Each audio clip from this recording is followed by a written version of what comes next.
yotadi. Semiran qandaqmı bunda xo'rliq ichitsin. U qiz ochchig'ida sen bilan bir uyda yotqucha qo'tan kirib eshak bilan yotganim yaxshi deb ig'ilg'i kirib yotadi. Bu qizning samonliqda o't yoqaman deyishdilar. Bu qizning aqldan nadi naga chiqganligi bilinib turadi. Ilm yaxshi baxtga yarasha roj yetib keldi. Bu qizning samonliqqa o't yoqayotganligini ko'rib qattiq ranjib ketadi. Hamda "Ey qiz, samonliqmi sarangida o't yoqamdi? Chaqmoq bilan yoqamiz" deb tutashtirib turdi. "Mening aqli yo'q bir nimkina, samonliqmi o't yoqamdi? Har qaysinglar hargiz bunda xatarlik ishni do'rimanglar. Bo'lmasa pishqon oshiq-mashq qo'yinib qolasizlar." Roz Semiranning bo'zlab ketganini ko'rib, ishkirum qiqilishini so'raydi. Semiran bo'lsa, yoq deydi, muk yeydi degandek, Roj uxlab qolganda, Rojning oriqini beliq ko'z qo'yib, putning tarnig'idan choshning uchigacha hang bo'lib tutib ketadi. Hamda intayin yarashmagan yozliq qizil ko'ynakdan birini kiyib, qorlarda dumilab suvlarga sakrab, qimmagan qiliq qolmaydi. Uni deb, buni deb, oxiri yana shu "Bormayman" degan tugmanga yetqetim beribdi degandek, oylinib yana shu yotoqqa kirib yotadi. "Oqshom rash bo'ldimi?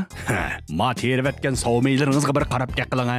Bu gapni anglab o'ziga sal ichantisi yo'q bo'lgan Semiran qattiq yig'lab ketadi. "Oy, mang'ishining, ey, men unda bola emasmi? Men esil bola. Hech qanday ish bo'lmadi. Men qo'lingizning uchini tutib baqmadim." Tutmading. Men yuzini silavatgan men, tarrag'ingdan botirib etay deb qolding. Yigit o'ynasi taxtiga o'ynaydi, qiz o'ynasi baxtiga o'ynaydi degandek, bu 2 yosh hargizmi undaq odamlardan emas edi. Semiranmi odatda o'zini qattiq tutib olgan bir qiz bo'ldi. Ay qizchaq, hozir maqtavatdim o'zingizni tutinglar ay. Mana, ash-pash degicha sayohatmi oxirlashdi. Ko'ygan yomonmi, ko'ngan yomonmi degandek, bu ikkisining bir-birisiga issiq o'tishib qolgan edi. Biroq oxirlashmaydigan sorun, ayrilmaydigan muhabbat yo'qdi. Uning ustiga Semiran to'yga qopqan tursa, Semiranning to'yga qopqanligini anglagan Roj g'azab shangshim bo'lib ketib, ko'rik ustida o'zining azobiga kettar chelayotdi. Naqmış naqsha. Dingil. Appa.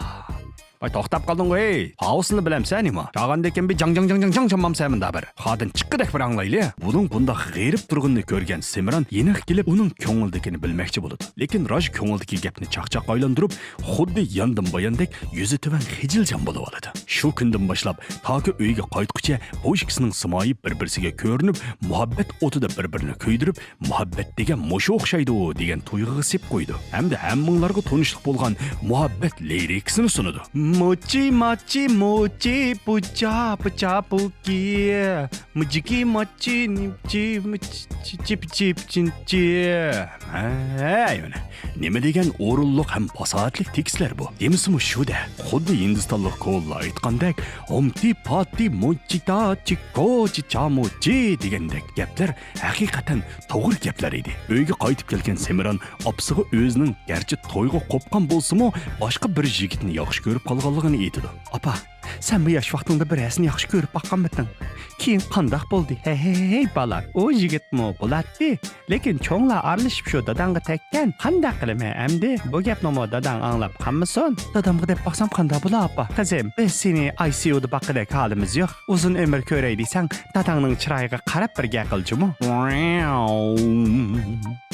Bu chaqda vahimlik musiqa bilan Po'jang apandim paydo bo'lib qoladi. Qizig'i shundoq bir sat olib yetdiki, Hindiston qarab yo'lga chiqishni buyruq soladi. To'liq nusxasini ko'rmoqchi bo'lsangiz, Panu salondan ko'ring.